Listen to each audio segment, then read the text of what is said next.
Aktif sebagai anggota pramuka dan juga memimpin sebidang lahan perkebunan, Widi Wiratmoko kemudian berinisiatif merangkul anggota Saka Taruna Bumi untuk berkebun bersama.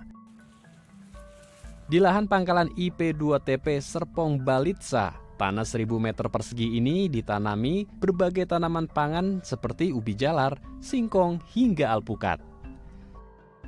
Kegiatan ini dilakukan sebagai upaya menciptakan calon-calon pemuda penerus bangsa dalam bidang pembangunan pertanian, sehingga Indonesia bisa mewujudkan kemandirian pangan. Selain untuk pelestarian lingkungan, kegiatan berkebun berbasis ramah lingkungan yang digagas anggota pramuka ini merupakan bentuk wujud dari Dasa Dharma Pramuka sebagai pedoman mulia yang harus ditanamkan dalam kehidupan sehari-hari anggota pramuka, yaitu cinta alam dan kasih sayang sesama manusia. Yang menjadi pacuan kami sebagai anggota pramuka yaitu di Dasa Dharma, poin kedua yaitu cinta alam dan kasih sayang sesama manusia.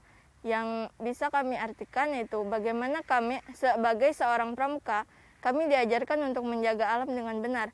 Seperti contohnya, tidak membuang sampah sembarangan, mengurangi sampah plastik, dan di sini juga kami menerapkannya yaitu memakai pupuk organik tidak memakai pupuk kimia, agar kelestarian lingkungan tetap terjaga. Kita memberi contoh yang terbaik kepada kelompok tani yang ada di sekeliling kebun kita ini dan juga kepada pengguna-pengguna lahan lainnya.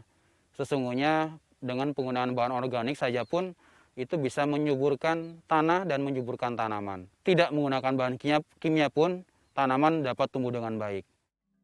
Metode berkebun secara tradisional menjadi pilihan karena dinilai lebih mudah diterapkan dan juga lebih menarik minat para pramuka petani milenial ini. Sebagai pembina Saka Taruna Bumi, Widi juga mengajarkan bagaimana cara memanen yang baik sampai mengolah hasil panen untuk bisa dikonsumsi oleh masyarakat.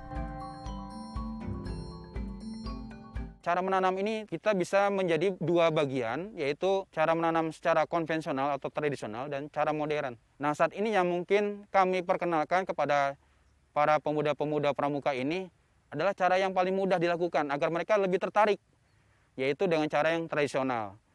Memang kita masih menggunakan alat-alat tradisional seperti cangkul maupun alat-alat pertanian lainnya.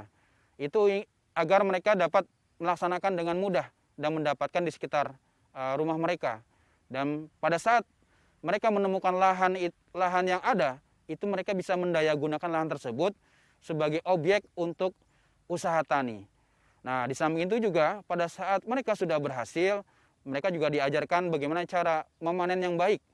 Waktu memanen, bahkan juga nanti pada saat sudah dipanen, hasil panen tersebut harus dapat diolah sedemikian rupa agar hasil panen itu bisa berdampak kepada keuntungan dalam sistem usaha tani. Tak hanya sekedar berkebun dan memanfaatkan lahan kosong, kegiatan ini juga mengajarkan anggota pramuka untuk bisa mengolah hasil kebun sekaligus belajar berwirausaha dengan menjualnya kepada para konsumen. Gilang Syahbani, Tim Liputan, Daai TV.